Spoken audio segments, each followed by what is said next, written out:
a broken wheel and you lie on the floor with yourself. Can live on memories when you flounder through waves of regret. I'm only asking where's a place in this world near our sweet I hear my breath. It's only asking for a storyteller to read ahead, read ahead.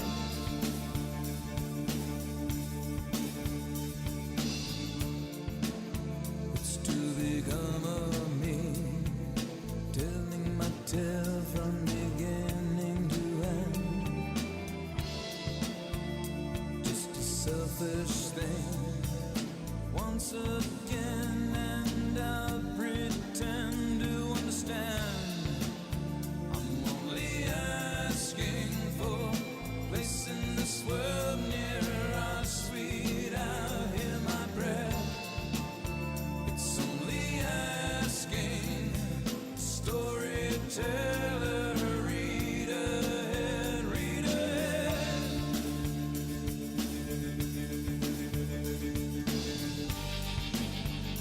Tell me once again, I'll pretend to understand. Tell me once again.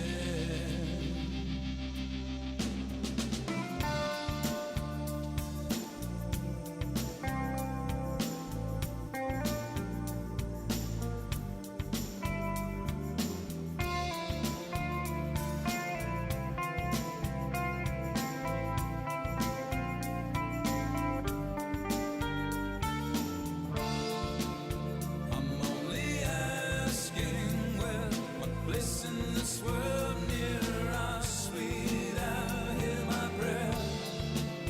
It's only asking for a storyteller to read ahead, read ahead.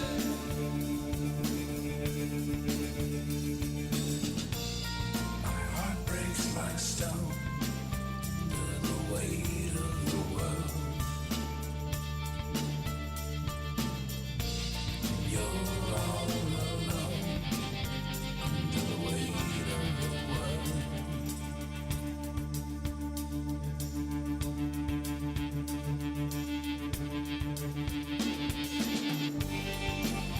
I'm only asking, I pretend to understand. I'm only asking, read ahead, read ahead. My heart breaks like stone. Welcome to the Missouri Freedom Initiative. It's Saturday night. It's the 13th of December, guys. You don't have many shopping days left until Christmas. You know what, though? Maybe we should save up as much money as possible because U.S. national debt is $38,475 billion. And, you know, just a little while ago, I looked at a video from exactly 1 year ago on the Missouri Freedom Initiative, and we have added almost $2.3 trillion to the national debt. In other words, that was originally a deficit. Now it's part of the debt. So we're spending a lot of money, gang. Yeah, it's just like we're spending like drunken sailors. Even though the U.S. federal budget deficit official is shrinking, as you can see here, but our debt keeps going up. So it's kind of funny.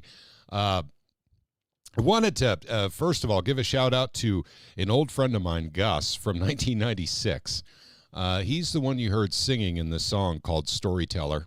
And it was 1996. I was working for Sunbeam in Neosho, Missouri. And I was a computer technician there for the Sunbeam Corporation. And his band had recorded this song, and I helped them mix it. So, yeah, I had a different life a lifetime ago. And so at any rate, hopefully he doesn't mind that I played one of his songs from almost 30 years ago now. But at any rate, if Gus is out there, I don't remember the name of the band, but they were based in Joplin, and hopefully they're doing well. Okay, so that's enough of the national debt for now. We'll get into some of the stories here in a little bit, but we'll go into the silver price today. is $61.97. And of course, the market is closed during the weekend. It will open tomorrow, late afternoon, early evening for Asia Open. Let's look at gold. Gold is sitting at $4,299, just shy of $4,300. So gold is still doing quite well. Notice the little hump there, where it went straight up and then it got knocked down. Well, silver did the same thing if you're looking at it on your screen. But at any rate, gold and silver will continue to do well. That is not an issue.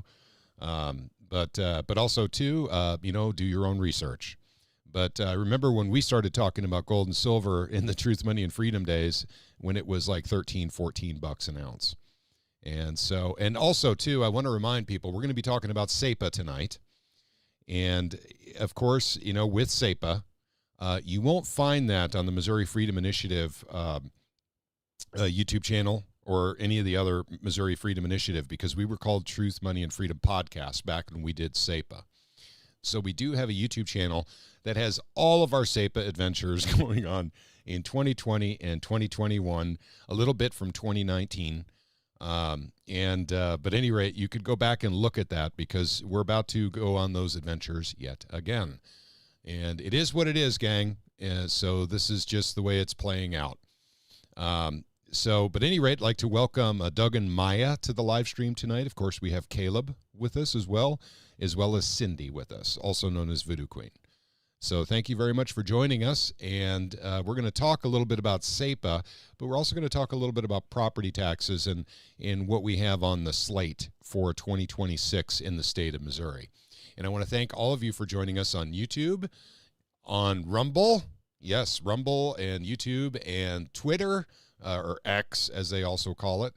Thank you for joining us on X. And also, we're on Odyssey. And it looks like we have 2 people watching us on Odyssey. So thank you very much for the folks who have literally hung in there and stuck with Odyssey. We use that platform for a while, but it's just, there's not a whole lot of folks there. But there is a lot of freedom there, so I get it. All right, so talking about SAPA, Second Amendment Preservation Act, we had Ron Calzone on with us last week.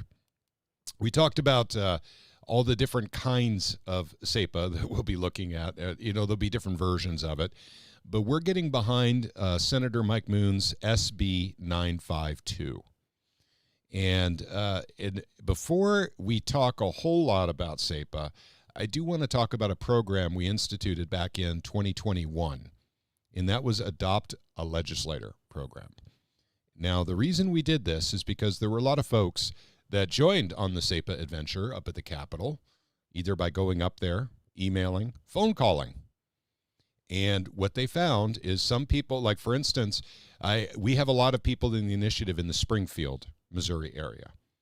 And they were mentioning that Lincoln Huff, Senator Huff, was not returning phone calls, was not returning emails. And so at any rate, basically, there was nothing we could do about that as a group.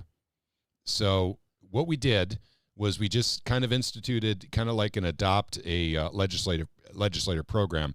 So if your senator, if your representative is not responsive to you, then just pick another one up there at the Capitol. Just pick one.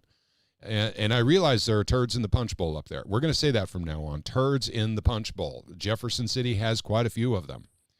And if your representative or your senator is a turd in the punch bowl, pick another one that's not.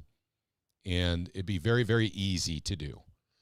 So, once again, you just literally approach someone up there in Jeff City or call them and say, hey, my rep is totally unresponsive, doesn't return my phone calls or my emails, doesn't make time for me when I go up to Jefferson City. I'd like to adopt you to be my representative, or I'd like to adopt you to be my senator. And it generally went pretty well. So people like Mike Moon and Bill Eigel acquired a lot more constituents during that time period. Equally on the House side, I meant that, there was quite a few people, because we have a lot of people in the initiative that are in Democrat regions where we were dealing with SAPA. And of course, that is anathema to, many Democrats. So a lot of Democrats didn't care very much for the Second Amendment Preservation Act because many Democrats believe in strict gun controls. And the Second Amendment is there for a reason. These people did swear an oath And unfortunately, when they're going against the Second Amendment, they're also going against their oath. There's not much you and I can do about that other than point it out. But I just want to remind folks of that as we start getting into the season where we're going to have to start these phone calls, these emails, these visits to the Capitol. Now, the legislative session doesn't start until, I believe, the 4th of January. But what you can do is call and email your reps and your senators, even though the legislative session has not started. You can call them up and you can actually ask them to start supporting legislation that you have found that has been pre-filed, that you agree with, that you like, and you would like to see instituted in the state of Missouri. Now let's talk about the Second Amendment Preservation Act now. Now we've got the renta legislator program out of the way.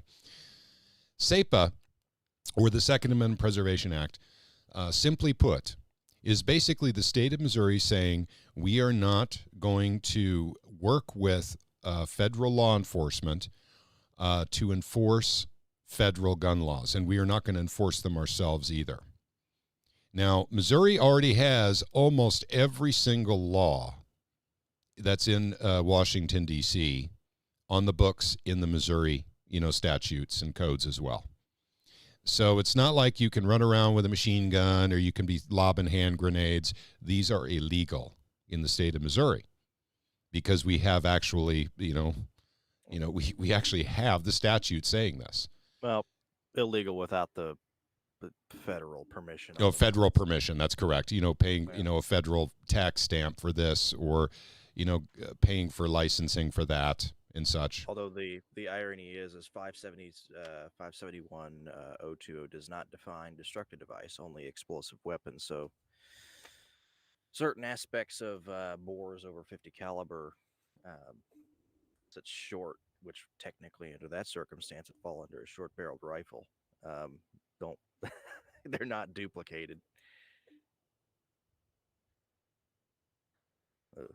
Those particular regulations aren't duplicated for destructive device and any other weapon. Okay.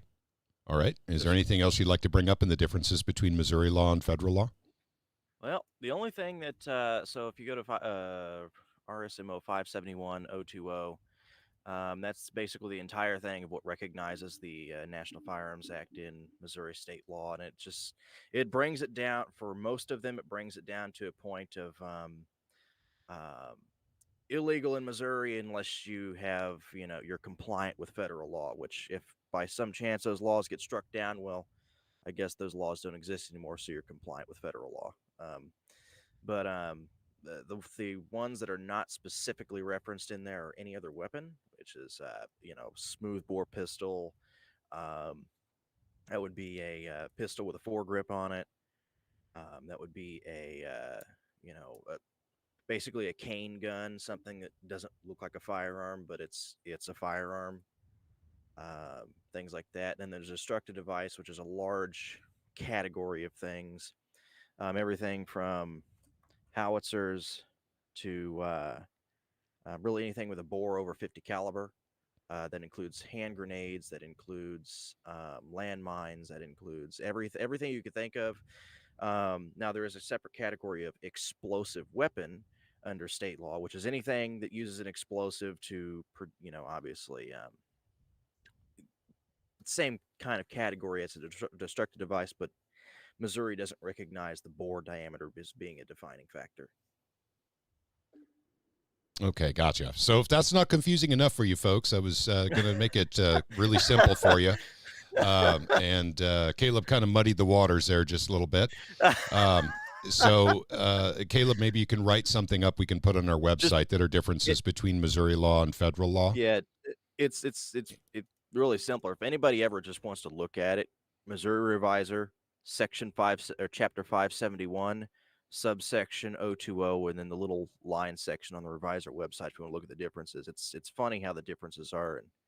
And then explosive weapon by itself has its own line of things. On top of the fact that under federal law, you technically need, in order to purchase the materials for such, you still need an explosives use permit, which is like $150. And if you're going to be purchasing under the guise of that, then Missouri's explosives laws come into play for commercial, which gets really screwy in the water. So basically almost impossible to obtain like a hand grenade or a landmine or anything legally in the state of Missouri.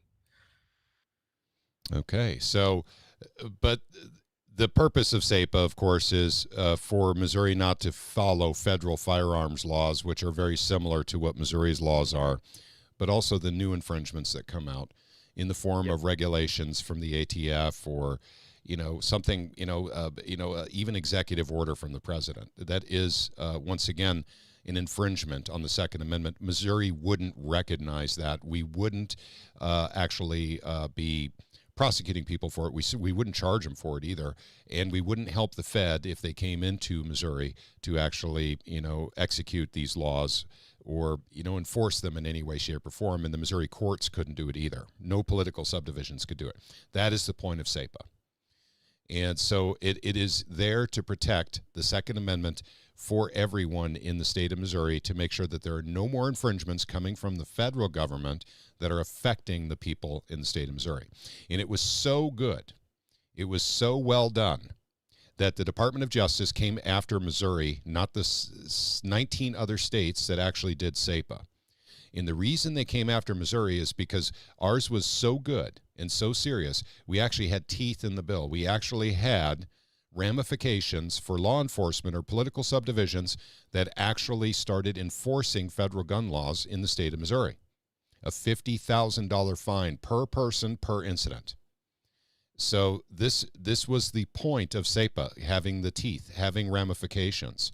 If someone in Missouri, either in law enforcement or in the courts or a prosecutor, broke the SAPA law, there was a fast track built right into SAPA, for, basically to go through the court system to get the $50 or $50,000 fine paid. And that's what SAPA was. And we had a very interesting time in 2020 and 2021. In fact, our entire group came together to support SAPA. That's the whole purpose of our group originally coming together. And then Jim Wendell and I decided after it was done that we were going to move on to the silver and gold. And so we kept the group together, to continue doing that. And then, of course, we had 3 years of running silver and gold. That is after, Ron Calzone and others had a full 8 years in SAPA. We came in for the last two and a half years of SAPA. So hello to Triple T Tony, Martha, and Wilderness Gal. And everyone commenting on Twitter. I'm going to check every one of you guys, and for other platforms you have, see if anyone's commenting. No one's commenting on Twitter yet. So at any rate, that's what SAPA was all about. And we have a lot of stories from the SAPA days, a ton of stories. A lot of stuff happened, good and bad. I mean, we helped, the Missouri Freedom Initiative, what we were, the Truth, Money, and Freedom podcast, as we were at that time, actually helped to move that bill along. And so did many others. And in fact, by estimates, 10,000 people across the state were working to help get SAPA across the finish line. So there's a lot of credit to spread around.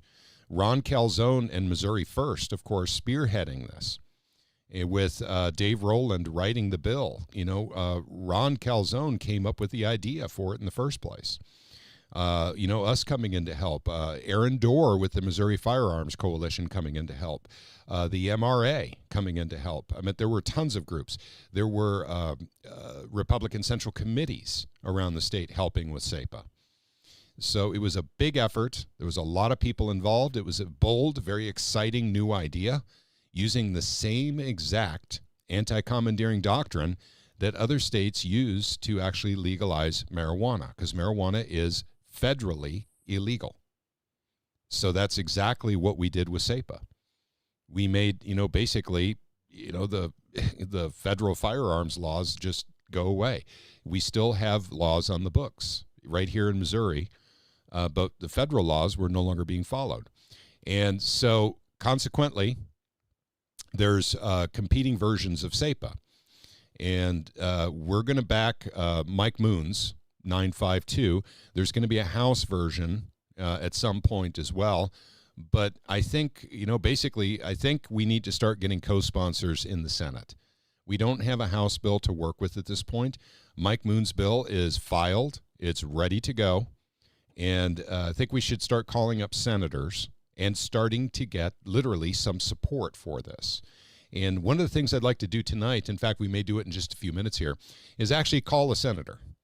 And we'll leave a voicemail with them. Of course, they're not in their offices on a Saturday night. Leave a message. And basically, I'd like to give you an example of what one of these phone calls is like. And so if you guys are apprehensive at all or have anxiety about calling a senator in Missouri, basically just listen to this phone call or this, it's going to be a voicemail. I get it. You're never going to, it's really tough to get a senator on the phone. It's easier to get a rep on the phone. But you'll be talking to maybe to their, chief of staff or a legislative assistant or something like that if you call during the day. But if you call during the evenings, you can leave a voicemail, and they do listen to their voicemails. I can guarantee you that. But once again, for those of you who are in areas where you're not getting responses back from your senator, and, for instance, Senator Lincoln Huff, Senator Sierpoy, there's several others too, that are, really not responsive to you, just adopt another senator and go ahead and call them up and say, I'm adopting you. And there's no Senate support payments. Trust me on this, so there's nothing involved like that. So, but I would just adopt a different senator and start talking to a different senator and say, I'm adopting you, and I want you to know how I feel about SAPA, the Second Amendment Preservation Act, Mike Moon's bill, SB 952. So does anyone have any comments before we go forward? Not really. I think so. Okay. All righty. So let's go to the Missouri Senate page. This is senate.mo.gov. First of all, I'm going to show you how to find SB 952, which is linked below in the description section. We're also going to talk about Pam Bondi here in a second here. So what she did to, basically discourage SAPA from actually going to the Supreme Court in 2026. And I have a lot to say about that. But basically you go to legislation. So you see that on your screen, if you're watching on YouTube or Rumble or such, but it's senate.mo.gov. Click on legislation. And once you do that, it's 2026 will come up automatically in the legislation box, and then click on regular session. And then right underneath that says list of 2026 second regular session Senate bills. Just click on that and scroll down until you find SB, and they're all in numerical order, SB 952, and that will be Mike Moon's bill. So let's find it. Here we go. SB 952, Moon, modifies provisions related to additional protections to bear arms. So there it is. You can click on basically SB 952. It'll bring up basically a current bill summary. It says this act repeals certain sections of the law which were declared unconstitutional. I love that. Unconstitutional in the United States versus Missouri, and modifies other provisions of the Second Amendment Preservation Act. Under the act, the state of Missouri and its political subdivisions shall have no authority to insist in the enforcement of certain federal acts, laws, executive orders, rules, regulations relating to firearms. So that's a real good summary of basically what SAPA does without getting into the nitty-gritty of stuff. Hello to Agorizer. Thank you for joining us tonight. Okay, so we'll go back to the Missouri Senate, and we'll click on senators. And I'm thinking we're going to pick on Senator Nicola tonight. Senator Nicola, District 11. So we'll click on Senator Nicola, and when you do that, you can see his phone number. So it's time to give him a call. Okay, so hopefully my phone is connected to my Rodecaster so you guys can hear everything. Give me just a moment here to bring up the keypad. Okay. 573-751-3074. And ringy dingy.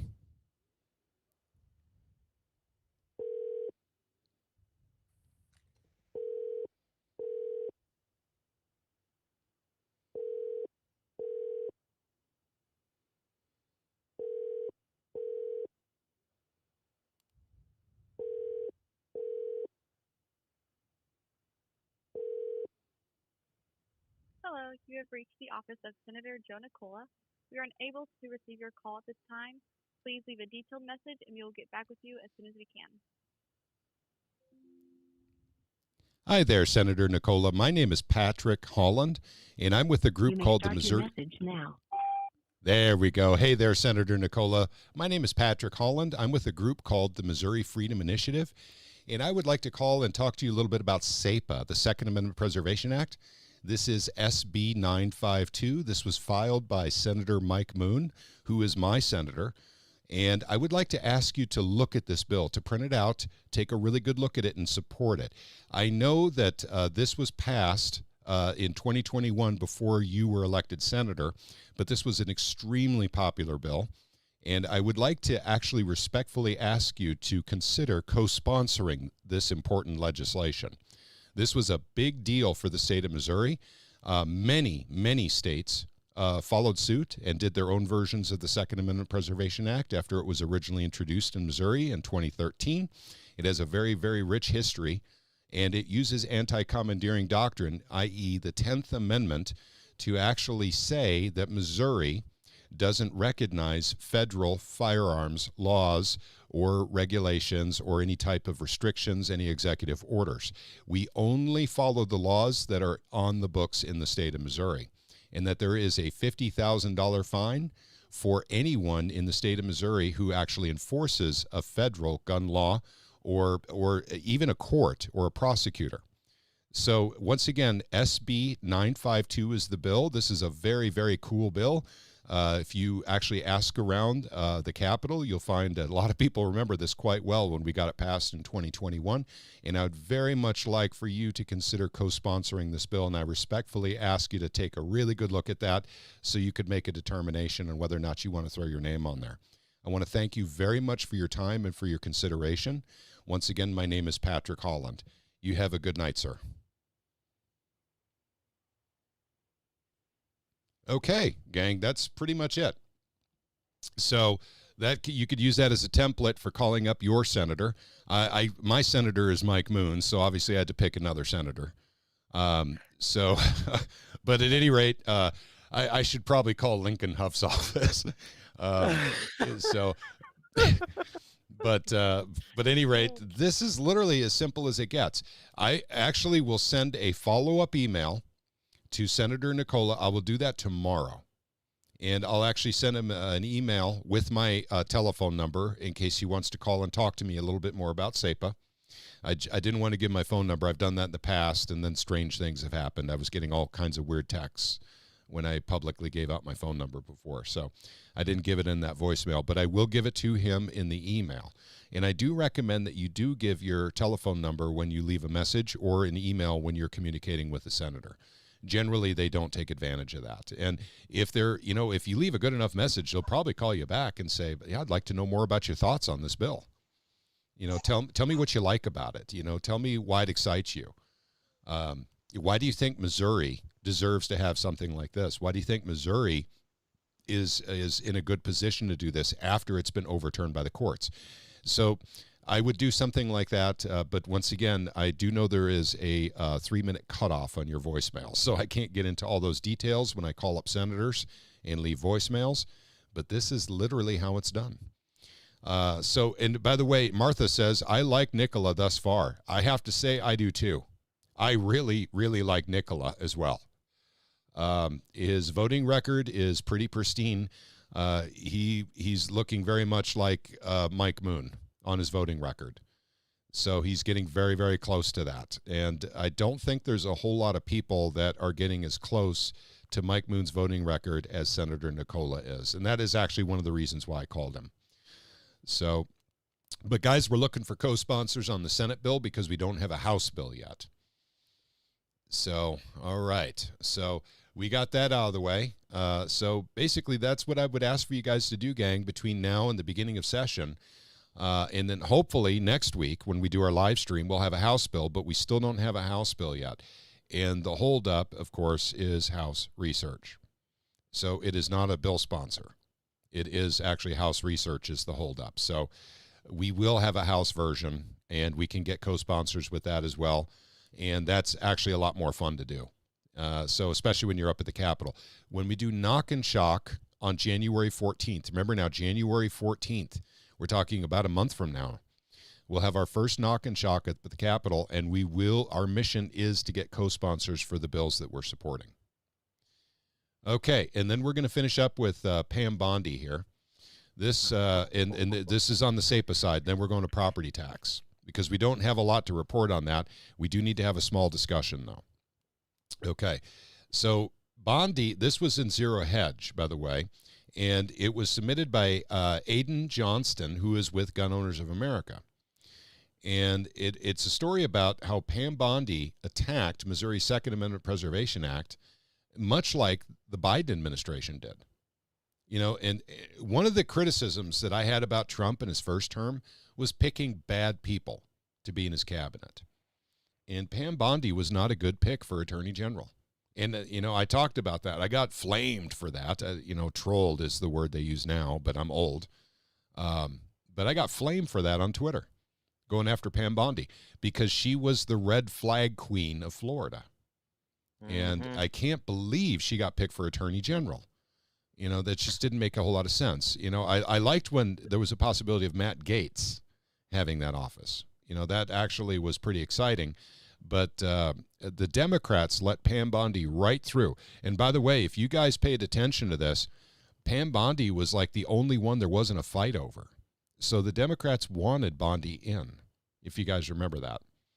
And and it's because she's the red flag queen of Florida.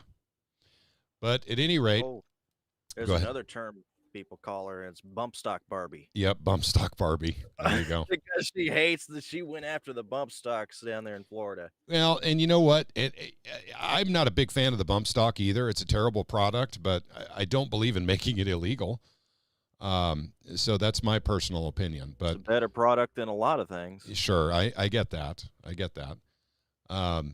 So the story, it says, Bondi's DOJ, however, has treated Missouri SAPA as though it were an act of nullification. It was not nullification. And that's an unfortunate term that's used sometimes when you're using the 10th Amendment.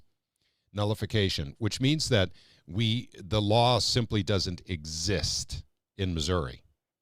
That is not what SAPA does. It's not what it did. It's not what it does, and it's not what it will do when we get it back. It is not nullification. So the law still exists. What we're doing is we're simply saying that Missouri law enforcement and all resources and political subdivisions in Missouri cannot be used to enforce certain laws pertaining to firearms. That's all it says. If the ATF wants to come in here and enforce their laws, they can. So clearly it's not a nullification, because we're not going to be opening fire on the ATF when they come in, to enforce a bump stock ban or whatever. So it's not a nullification. And that is the main issue that Bondi had with SAPA. She said it was an act of nullification. In court filings, the department had insisted that Missouri cannot insulate itself from federal gun laws and has sought to strike down the statute entirely. This is what I was talking to Ron about, how we had a severability clause put within SAPA, that if something in there was offensive or unconstitutional, that small section could be removed. Instead of that, they overturned the whole thing. And then what Pam Bondi did, basically, is put up enough stink that the Supreme Court decided not to hear SAPA in the Supreme Court in 2026. Mm-hmm. So then basically we're waiting until 2027 for a possibility of having SAPA heard in front of the Supreme Court. But Bondi may still be in. We have to start filing legislation now. Now, legislation was filed last year, but it got pretty fouled up pretty quickly. And we'll go into more detail on that as we continue on the SAPA adventure here. But it's very important for everyone to know that, why didn't Missouri Freedom Initiative support SAPA last year? Well, there were a lot of reasons, gang. I mean, first of all, many of you know my wife was very sick, and ultimately she passed away. And so I didn't do much of anything legislatively last year. I mean, I was up in Jefferson City in January. I don't recall the date. It might have been January 15th. And then didn't go back until May. And so, at any rate, so I missed most of the legislative session. I missed what was going on with SAPA. I missed a lot of things. And there was a lot of bad things that happened last year as well, or in 2025 legislatively. But I'm back on the case. I can't spend as much time as I have in the past because if you guys remember 2023, 2024, averaging about 25 trips a year to the Capitol. And I probably won't be doing that many trips to the Capitol. We'll just be more efficient about how we do this. But this is really, really, really important for everyone to understand. This is not a nullification of federal gun law. Even though that's what Pam Bondi says, it is not. And in fact, I think that was actually extremely self-serving for her to do that because she is the red flag queen. So I think that, basically, and she was always doing red flag laws when she was Attorney General in Florida. So the GOA has repeatedly pointed out that SAPA does not prevent federal agents from enforcing federal law. In fact, it doesn't prevent federal agents from coming into the state of Missouri either.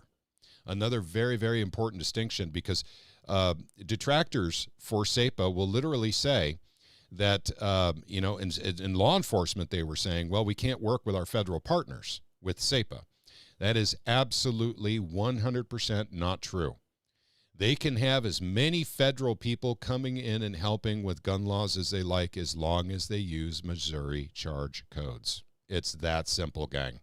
But there's no civil asset forfeiture with Missouri charge codes. There are with federal charge codes. And I'm not going to go any further than that. I want you guys to think about that. That Missouri law enforcement wanted to use civil asset forfeiture. That was what the stink was. That was why many law enforcement agencies were against SAPA in the state of Missouri, is because we wouldn't have civil asset forfeiture. And I'm not going to go a whole lot into that right now, but this was another very, very important distinction. So, but they publicly stated, well, we can't work with our federal partners on gun crime anymore. No, that's not true. You sure can. You just have to use Missouri charge codes, and you can't use civil asset forfeiture under Missouri charge codes. They wanted federal charge codes because Missouri law enforcement gets 80% of the take on civil asset forfeiture. The federal government gets 20%. Missouri would get 80%. It's a profit center for law enforcement. That's the problem. And that's one of the things that SAPA dealt with. So this is a very important distinction to remember. No civil asset forfeiture in the state of Missouri under Missouri charge codes for firearms. It's that simple. Okay, so that's a crucial distinction, and it's a strong one with constitutional backing. So we have literally over 200 years of Supreme Court rulings deciding for the 10th Amendment, not against it, but for it. So, and that's exactly what would have happened if SAPA went to the Supreme Court. The Supreme Court would have said there was nothing wrong with the law. Pam Bondi didn't let it go there. So, at any rate, okay. Does anyone have any questions about SAPA and what we're doing?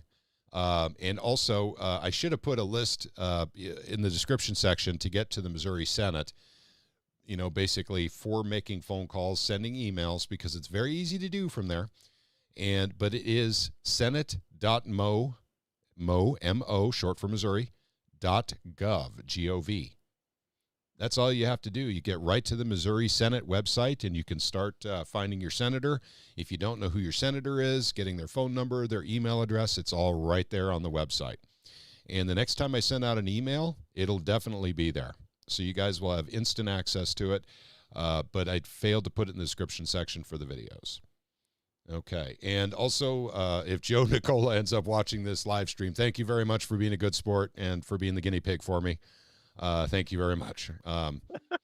So, because you never know, guys. We have a lot of politicians watching us from time to time. Okay, so any other comments? I'm going to go ahead and look. Let's see. No property tax for Purple Heart veterans from Old School Ways. Warrior Class says, at this point, we have to assume Trump's bad picks are on purpose. Warrior Class, I agree with that assessment 100%. Pam Bondi was a terrible pick for Attorney General, especially for those of us that are very much looking out for our right to bear arms. She was a bad, bad pick. Like Trump would say, she's a bad, bad pick. Okay, let's see if we have any. No comments on Twitter. I'll check notifications real quick and see if there's anything there. There is not. Okay. All right. We'll move on to property tax now because we're going to try and keep this to a 1 hour live stream tonight. So there's a couple of things we need to think about, gang. Now, there's two pieces of legislation that we are responsible for penning, to writing. And one of them is not out yet. And that one is actually going to be filed, it looks like, by Senator Nicola. You know, the same guy you see on your screen right now. And this one is basically, it's been slightly modified from the original intent and the original purpose of it. But it's been slightly modified to basically make it virtually impossible to confiscate someone's property unless they haven't paid their property taxes in 7 years. Now, the current law states that they could confiscate property if they haven't paid property tax in 3 years. So we're a little bit more than doubling it with the bill. And that is that in itself is a really good move in the right direction. The other bill has been filed by Senator Moon. Let's go there real quick. And we'll have to go to, oh boy, I don't know exactly what the bill number is, and I should. Let's see, weather modification. I got a You got a copy of it? What's the bill number? Oh, I don't think I have a copy of it. Okay. Not with me. Okay, this is another one that we were responsible for writing, but it ended up being a problem on second thoughts. Let's see, 950. Let's look at that. Oh, hang on, that was a joint resolution bill, wasn't it? Mm-hmm. It's SJR. Okay. Or SJR. Yep, SJR. So let's go find the SJRs. Okay, SJR. Forgive me, guys. I don't know the bill number on this, and I should know it. And we're going to go through the complications with it as well. Let's see. Protection. Oh, here we go. Establishes the Missouri Homestead Act. It's SJR 73. Okay, so this is one that we did write. And we had some second thoughts about it after we talked to some people about it. But the current bill summary reads as follows. For all tax years beginning on or after January 1st, 2027, this constitutional amendment, if approved by voters, authorizes a taxpayer to claim an exemption from real property taxes imposed on the property taxes homestead, as such terms are defined in the amendment. To be eligible for the tax exemption, the homestead shall not be encumbered by a mortgage lien, the taxpayer shall not be delinquent on any state or local taxes, and the taxpayer should prospectively pay 5 years' worth of property taxes owed on the homestead. In other words, an advance payment of 5 years of property taxes. And what that does is that gets you out of paying property taxes ever again, if this went through. To claim the exemption, the taxpayer shall provide a notice to the collector by September 1st. Upon filing the notice and providing evidence that the taxpayer satisfies all requirements, the homestead shall be exempt from property taxation for as long as the taxpayer owns the homestead. An exemption shall be void if the taxpayer sells or otherwise disposes of the property such that it no longer qualifies as a homestead, or the taxpayer notifying the collector the taxpayer wishes to void the exemption. In other words, go back into standard real estate as opposed to a homestead. The amendment imposes a state sales tax at a rate of 1/10 of a penny, with the revenues deposited in the Homestead Preservation Fund, which is established by the amendment. Monies in the fund shall stand appropriated and shall be used solely to reimburse taxing jurisdictions for revenue lost as a result of tax exemptions authorized by the amendment, as described in the amendment.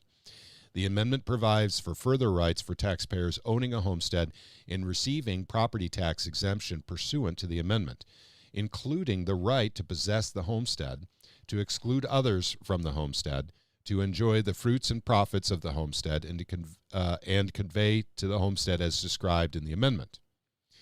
Okay, gang, here's the deal. Now, this sounds really good when you first read it, but how many people, this is what we have to think about as a group, by the way, because we need to decide where we're going to go, with property taxes this year, because we couldn't do Plan A. Plan A is to totally eliminate property taxes for both real estate and commercial property. And Plan A is something that we just didn't have the time to finish up, and Senate research couldn't get all the data we needed in time for filing. So it's going to take a while to write that, and I'm totally okay with working on that all of 2026 so we can pre-file something in 2027 along those lines. It'd also be very helpful because many other states are actually doing this, and so we need to see how they're doing it. So here's the problem with this bill. If only about 3 or 4% of homeowners can afford to do this, the rest of the state, everybody pays a higher sales tax in order to, basically make jurisdictions that claim they've been damaged by this whole. So in other words, 3% get out of property taxes, but everyone in the state has to pay in, basically for, the losses that would be claimed by the libraries, the schools, the firehouses. So this is where it became kind of a conundrum for us, because the Missouri Freedom Initiative has a pretty powerful brand up in Jefferson City, and I'm not sure we want to get involved in something that does exactly what I just said.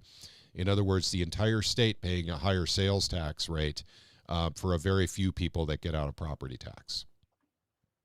So this is something we need to discuss and, figure out if this is something that we want to, dip our toes into. And this is a joint resolution.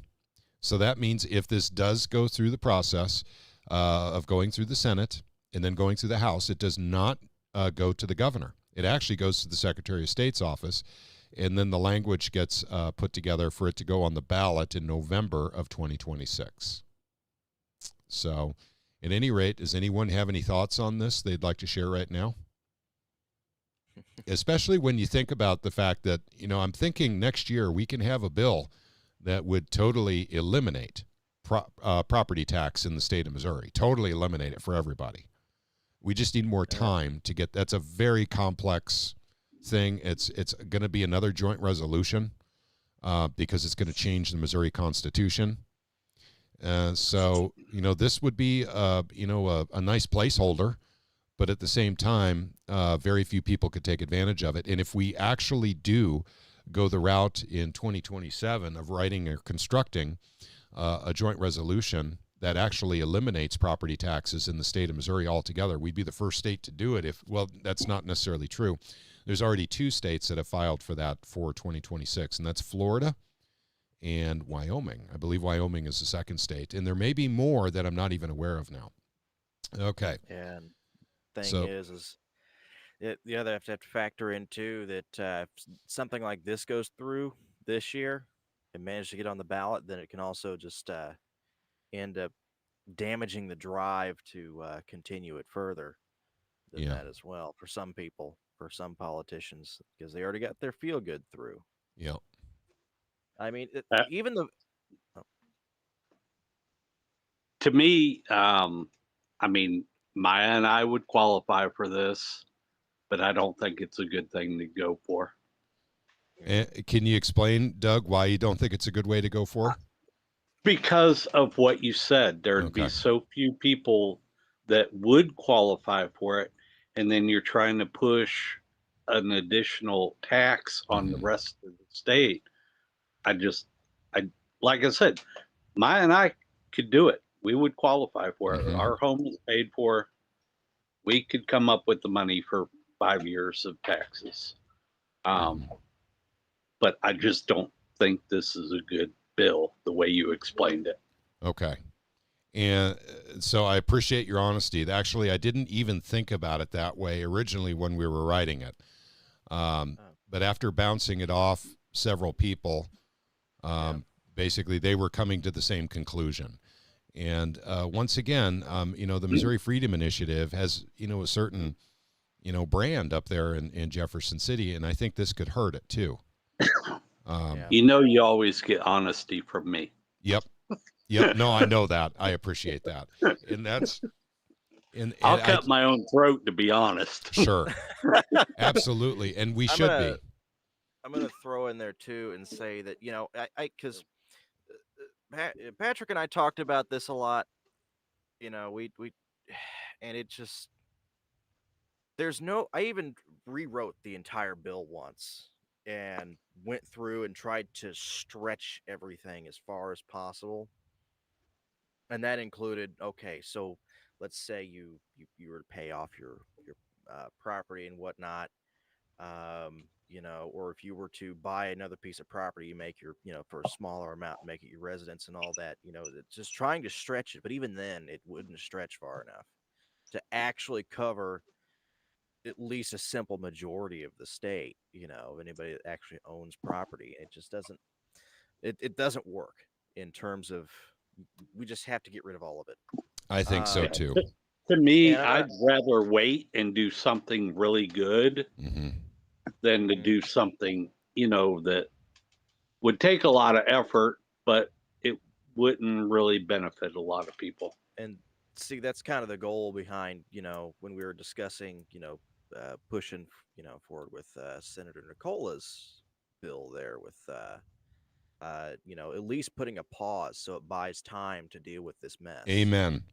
You bet. Another thing too is Triple T Tony in here says, what about paying personal property tax on the same assets we do own every year?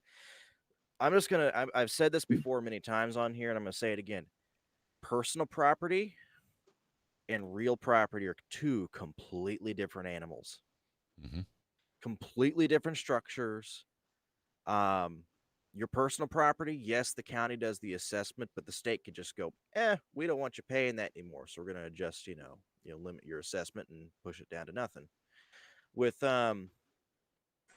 real property, the assessment, the structure of it, who owns the land that your house is sitting on, and everything else is written in our state constitution. And you cannot change that without an amendment to our state constitution. They're structured entirely different.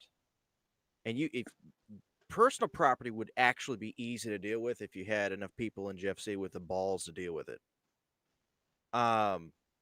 Real property is an absolute disaster that you have to deal with through the state constitution.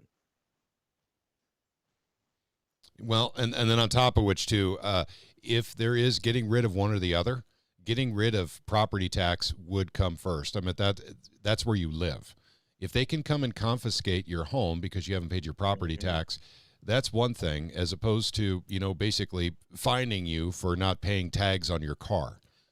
Well, I mean, they just prevent you from getting tags in the first place. Sure, I understand that. But once again, I mean, hitting you where you live as opposed to hitting you on what you drive are two very different things. If we're talking about personal property tax, my preference would be to get rid of property taxes first and then go after personal property taxes after that. And so, I agree. And so that would be my personal preference. Now, getting rid of personal property tax would be a much easier task. There is no doubt about that because it's a much smaller number than property tax. And so it's easier to displace those kind of taxes and put them into differing areas than it would be property. But we need time to study this and really look at what other states are doing and what we can do in the state of Missouri on property tax.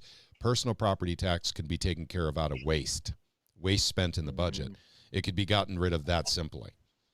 So the state can actually pay it. But here's one of the deals this is what we're dealing with. The governor wants to get rid of income tax. Now, I've already talked to enough senators in literally in the last 2 months to know that no one is calling senators in the state of Missouri and saying, oh, yeah, get rid of income tax. That's my top priority. No one is getting those phone calls. No one is getting those emails. So this is literally what Mike Kehoe wants to do, our governor wants to do in 2026, and who's pushing this is the Chamber of Commerce, the Koch brothers, Americans for Prosperity, and Rex Sinkfield. These are the people who are pushing this in the state of Missouri. Go ahead, Doug. Yeah, I was just going to say one thing. I know when Rick Bratton had the bill we were sponsoring to get rid of property taxes, and we were walking around talking to senators' offices, you know, the LAs and senators, there was a lot of interest in it. Yep. And I think that's why they're trying to get rid of income tax. And we'll have another entire show on this. In fact, I will try and get a libertarian to join us on the show and talk about the Free State Project and how they literally went from the best idea that we've ever seen in the United States to make a state completely free. And they have trapped themselves into the second highest property tax bracket in the entire United States of America, New Hampshire, by getting rid of income tax and sales tax. Now they have sky-high property taxes, second only to Illinois. And because That's they're running bad. government out of property taxes now. And when you start with income, and we have very low property tax here in Missouri. In fact, gang, I am hoping that when we go up there on January 14th, I'm going to call in advance and see if we can get a meeting with the governor. Now, getting a meeting with the governor is difficult to do, but I'll bet you my bottom dollar we will get in and see the lieutenant governor for sure. So we can talk about what happened in New Hampshire. What happens when you get rid of income taxes first? Because it becomes very, very difficult to start getting rid of property taxes once you get rid of income tax. And our income tax is small in Missouri. So let's see. Triple T says, I pay more in personal property tax each year than real estate tax. Triple T, that's not true for most people. And I feel bad for you, man, but that is not true for most people. It's the exact opposite for most people. Let's see. I called Keith. I have my personal property tax receipt right here. My old Expedition, a total of $5.97. Yeah, I should talk about. I don't want to talk about my Saturn. It was about the same. But yeah, like unless you're buying a new vehicle every year. Now there's some exceptions to the rule. Like if you're in a county that charges, farm equipment and charges, a county charges next to nothing for real property. Yep. Which there's a handful out there. Yep. Well, the farmers also have to pay for their livestock. Sure, and that's part of it too on personal property. So yes, we do, and it sucks. Yep. It's just stupid. But is I'd what it still is. rather get rid of taxes on my property than real property. Yeah, on the real property. Just to say here that we really should be defined. Not just saying property taxes. When the general public, when they look at things, that aren't informed, they'll look. Oh, property tax. You mean everything? No, the real property versus personal property. Two completely different animals, and those two things need to be, when you're talking to people, say the difference. Say the difference, because the more people that realize the difference, you'd be surprised how many people have no clue, none whatsoever. Yep. They need to know the difference and how it's structured and why. Yep. So, at any rate, that's what I want folks to think about for when we actually go live next week. We're going to have a bigger conversation just to make sure that everyone's on board, because I've got to make our flyer for Knock and Shock for January 14th, and I need to know what the majority of us want to do. Basically, I'm thinking Senator Nicola, this is my thoughts right now, Senator Nicola's bill will be excellent for providing an additional safety net for those who are having problems paying property taxes right now. And that I don't think his will have to be a joint resolution. So that's something that I don't think anyone can really say no to up in Jefferson City. And what we can do is we can provide up to 7 years where basically they can put a lien against a house, but they can't sell the debt. They can't, have bill collectors calling on the debt. They simply put a lien on the house. And also built into the bill was a way to make payments on that tax debt, as opposed to having to pay it all off at one time. And which is So basically, I think Nicola's bill hopefully will be ready to go and pre-filed by next week. It's already down at Senate Research right now. I know that for a fact. It went down on Thursday. So at any rate, let's meet again next week, and let's make a decision as a group where we want to go for supporting something to do with some kind of relief for property tax for the state of Missouri for the legislative session of 2026. And because we're definitely going to be retaking the hill with SAPA. We're going for SAPA, gang. I mean, we got to get that back. And so please, everyone, call. Go ahead. We got to play a I was catch-up going to here. say, I'm sorry. Go ahead, Cindy. Oh, wait.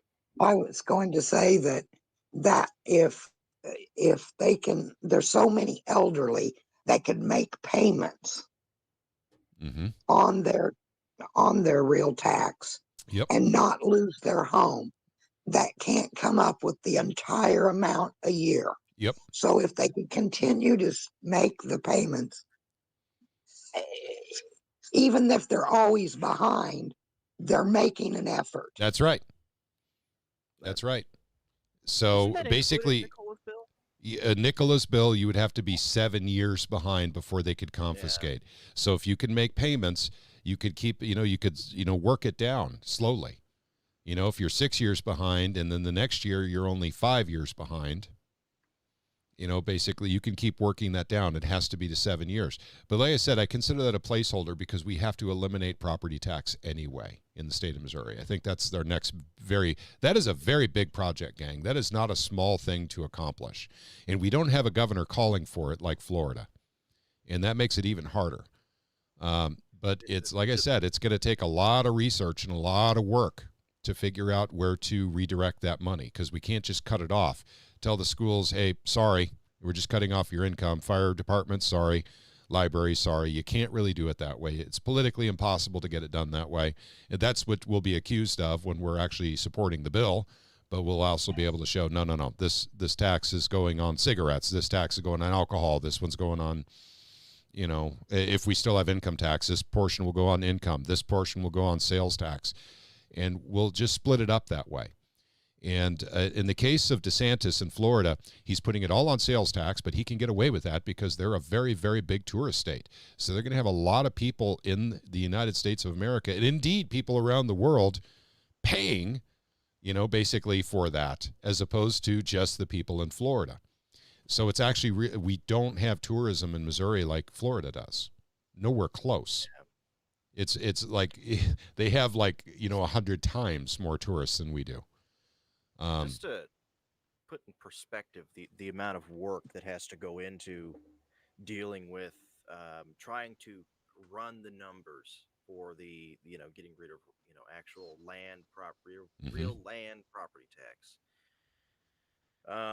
And the fact is, you have to factor in also, are we going to do because are we doing just private? Are we doing business? Are we doing private and farm? Or are we doing all property tax? Yeah. And so it's got to go. You have to factor in, every single county in this state, what the budget is for every department and every layer that takes in I know that, and how much each county sends to the state, and how much of their budget is waste that you could call them out on if you have to actually reduce that. The actual man hours going into that is going to be thousands of man hours. Yeah, see, that's exactly what I was talking about a while back. That's why I was hoping Senate Research could come up with some numbers, but even they couldn't do it. Not on the level that we needed for displacing that kind of tax for a serious bill. This is not a joke. This isn't something that we want to have half-baked and put out. Go ahead. Missouri's income tax is so low. Yes, it is. 4%. In Missouri, I think it's 4.12, something like that. Yeah, 6 or 124 or something like that. I can't remember exactly what it is. It's so minuscule. Even if you amended it in such a way, change that around in such a way that it's you bump up the threshold just a little bit for the poverty line, as in up to from what is it? I think it's like $600 right now to whatever the federal poverty line is at the existing time. make it a flat 5%, and over a certain threshold, it goes to like 6%. If you did that, if you did that right, the amount of revenue that the state of Missouri would get on top of adding like a triple D Tony here, add more on like weed and vapes, things like sales tax on weed and vapes, things like that. Yeah. The amount of revenue would exceed what's needed to cover the other. Yeah. And that's what we're going to have to figure out. So you're right. There's a lot of math that needs to be done on this. This is, and it's going to take some time. So I think within a year, we can have the numbers that we need, at least for, for the fiscal year of 2025. But once again, inflation's happening and everyone's spending more money. So everyone wants more money. And so it becomes complicated for that reason as well. But at the same time, Caleb, you very well encapsulated the problem with writing a bill like this. Mm-hmm. It's just time, a lot of time. You're trying to take something that was previously distributed almost entirely to individual counties and all of their individual books, mm-hmm. and then consolidate it. Yep. That's right. All right, gang. So I think that's pretty much it. I think we got pretty much everything we needed to talk about tonight. Triple T Tony did say something about emailing Pam Bondi to let her know that, we're pissed off. I don't think she cares. So me personally, I won't waste the time emailing someone up in D.C. There's just no point. And Pam Bondi, just doesn't care what our thoughts are. She really doesn't. And so the fact that Trump isn't firing her, because there's a lot of prosecutions that need to happen in D.C. Trump campaigned on draining the swamp. And he put in Pam Bondi involved in that one. Yep. So there's other foreign hands involved in that one. Sure there is. So at any rate, Pam Bondi is a problem. This is why we're redoing SAPA. This is why we're actually gearing up for this legislation now, because Trump actually, puts out tweets saying, "Oh, Pam Bondi, do something. Oh, Pam Bondi, do something." It's the most ridiculous piece of drama I've ever seen before in my entire life coming out of the Trump administration. There's tons of people needing prosecution in D.C., and Trump is sending out public tweets to Pam Bondi. "Oh, you better start prosecuting people. Oh, you should do something, Pam Bondi." You should do something. Yeah. You should do something. Yeah. So, all right. So I think we're going to wrap it up here. I want to thank all of you for joining us tonight. I intended to keep tonight's shorter. So I appreciate that. And if you guys want, in fact, that's another thing I will talk about next week if you guys want. I haven't talked about it publicly on our live streams, but there are people in my inner circle that know about this, that I did have alpha-gal, and I successfully treated it with a Rife machine. I don't have alpha-gal anymore.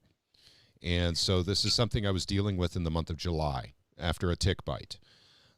So I also got blood clots from that tick bite. That I had a lot of crap going on with that tick bite. Go ahead. This year's has been pure hell for you, man. Yeah, it's not been a good year for me, gang. That's for sure. But I will be very happy to, if those of you who are interested, I did a write-up for a couple of very specific people. Please email me at patrick@mofree.org if you would like that quick, simple, easy write-up. I didn't do a whole long explanation of what I did and what my experience was, but it's short and sweet. And if you have a Rife machine, there are frequencies on this document that may help you if you have alpha-gal. So I just wanted to throw that out there tonight. And, if I accidentally get killed, by a meteor tomorrow, you'll know the reason why.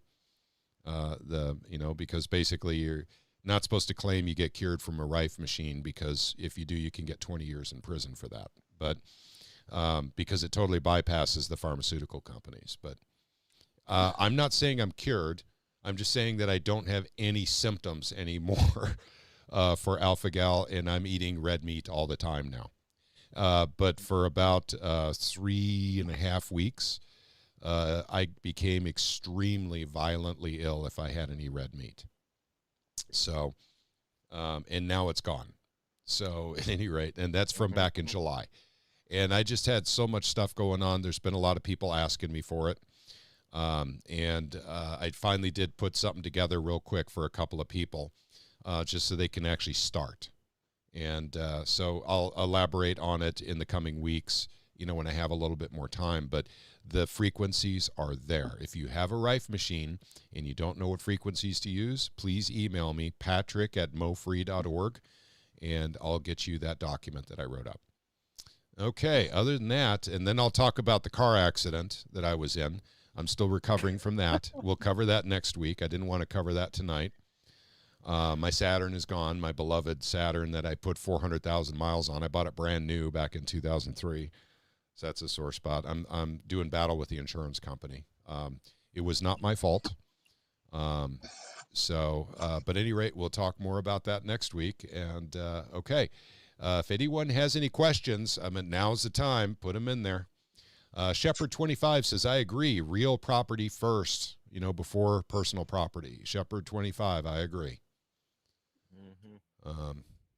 Still no comments on Twitter. And let's see. So I think, let's see. With comments. Yep. Let's see. Wilderness Gal says Trump is proving he is part of the swamp. Seems like it. Does seem like it. But that's why we work on our states. There's nothing we can do in D.C. Nothing. If they're not going to prosecute people, there's nothing that can be done there. And no one's getting prosecuted. Oh my gosh, Patrick, praying for you. Have a much better 2026. Thank you very much, Wilderness Gal. I need to have a better year. I can't wait for this year to be over, actually. This was the worst year I have ever had in my entire life. And I've had a lot of bad years. This one took the cake. Okay. All right. Well, thank you all for joining us tonight. You guys know what's on the agenda. Next week, we need to be sure which bill we're going to be supporting for property tax. That way I can get the flyer ready for Knock and Shock. That is January 14th. Mark your calendars, gang. January 14th is when we're going up to the Capitol. And basically, we got to start getting co-sponsors on the bills that we want to promote up there. So let's keep working on that. Start calling your senators right now, though, to ask for co-sponsorships on SAPA. There's nothing wrong with getting started right now. And once again, I forgot to say to Senator Nicola that this bill of Mike Moon's, SB 952 for SAPA, cannot be changed. It cannot be altered. It's got a very special section in there saying that basically this bill will self-destruct if it gets changed or altered.